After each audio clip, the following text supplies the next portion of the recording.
Welcome to the Word on Wednesday. This is your midweek online Bible study and devotion at Mackville Christian Church for Wednesday, August 19th, 2026. All I can say is I look back at this past Sunday and I can just say, wow, what an incredible day of worship, an incredible day of fellowship as we got together to celebrate 200 years of ministry at Mackville Christian Church. Many of us saw old friends who'd come back to celebrate with us, celebrate God's blessings with us. There were people there that I had met before. There were others that I did not know who they were until Sunday, but I am so blessed to get to know them as well because it was a great, great day for all of us. I think Jim Cooper, a former minister at Mackville, he came back. He had such a wonderful message for the occasion. Perfect message. If you were not there, it's posted online on our Facebook page and on my YouTube channel. Go back and check that out. It's a powerful message for us today based on the 200 years of ministry at Mackville. Steve Bridgman, what a great, great friend he has become to Stephanie and me. Loves coming to Mackville. He sang his heart out. Really challenged us with his brand of country music. So it was just a great, great day. We had, I think, 86 in attendance. I counted 3 times. I came up with 3 different numbers. 86 was right in the middle, so that's what we'll go with. But most importantly, Sunday was about celebrating God's blessings on Mackville Christian Church. You see, the actual anniversary of Mackville Christian is today, August 19th. That was when 7 people got together to start that new church that was called Longblick Christian Church. It's now known as Mackville Christian. They got together on August 19th, 1826. And since that time, God has been so, so good to us. We closed the service Sunday with the song, "The Goodness of God." All my life you have been faithful. All my life you've been so, so good. With every breath that I am able, I'm going to sing of the goodness of God. I had more than one person come up to me after the service Sunday and say, what a perfect way to end that celebration, because it focuses upon God and His goodness to us and His glory. And I think it's also appropriate that as we are here on Word on Wednesday, that we landed in the book of Ruth right around the time of our 200th anniversary celebration. That was not planned by me. It wasn't planned by me. But the book of Ruth is a love story, and it's a story of a covenant. You see, we see the story of a man following God's plan to redeem the inheritance left by Ruth's first husband.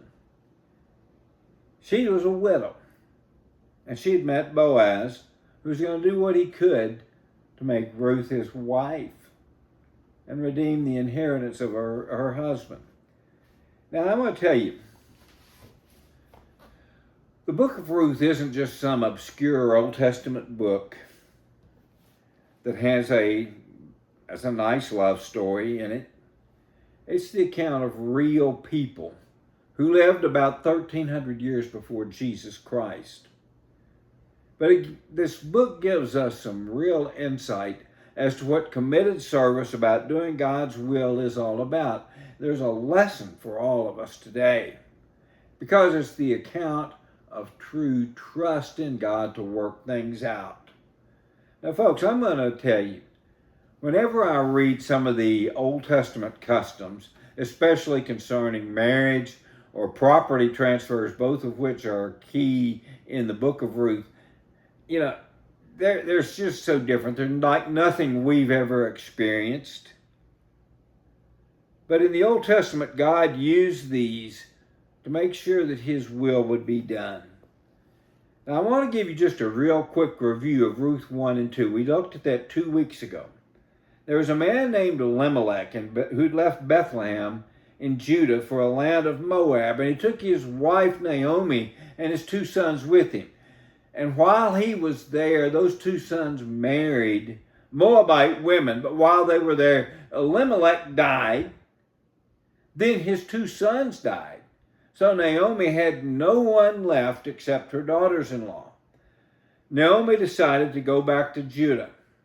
And she told her daughters-in-law, said, no, you stay here in Moab because you're young enough you can remarry.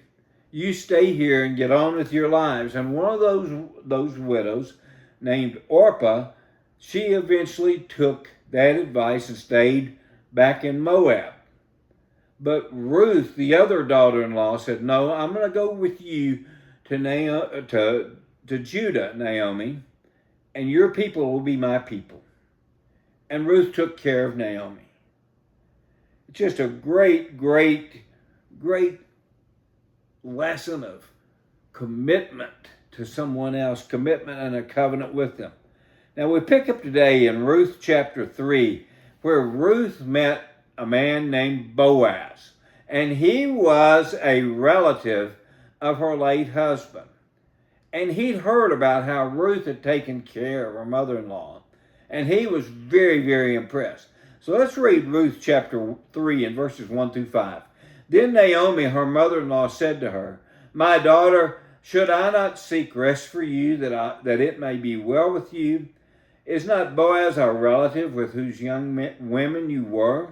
See, he is winnowing barley tonight at the threshing floor. Wash, therefore, and anoint yourself, and put on your cloak, and go down to the threshing floor.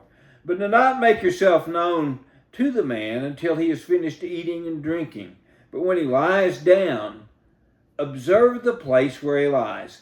Then go uncover his feet and lie down, and he will tell you what to do. And she replied, all that you say, I will do. Ruth did what she was told. And after Boaz woke up, he was startled. But eventually he shrewdly gained control of his relative's inheritance. And there in chapter 4, starting in verse 3, we read, then he said to the Redeemer, Naomi, who has come back from the country of Moab, is selling the parcel of land that belonged to our relative Elimelech. So I thought I would tell you of it and say, buy it in the presence of those sitting here and in the presence of the elders of my people. If you will redeem it, redeem it. But if you will not, tell me, that I may know, for there is no one besides you to redeem it, and I come after you. And he said, I will redeem it.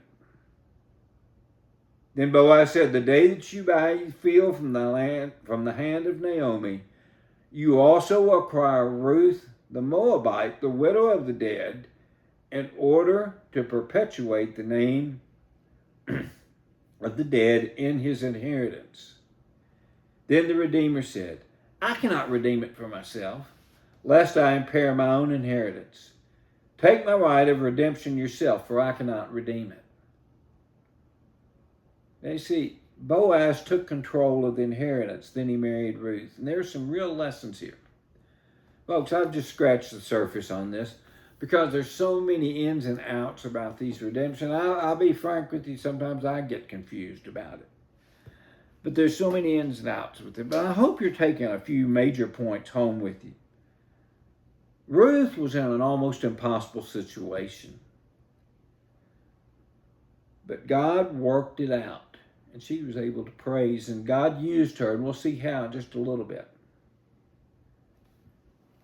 Now, like I said, some people just see this as a heartwarming love story. And it is that. But it's mainly about God working in a mighty way to fulfill his purpose. I want you to consider the last few verses of the book of Ruth. So Boaz took Ruth, and she became his wife, and he went into her, and the Lord gave her conception, and she bore a son.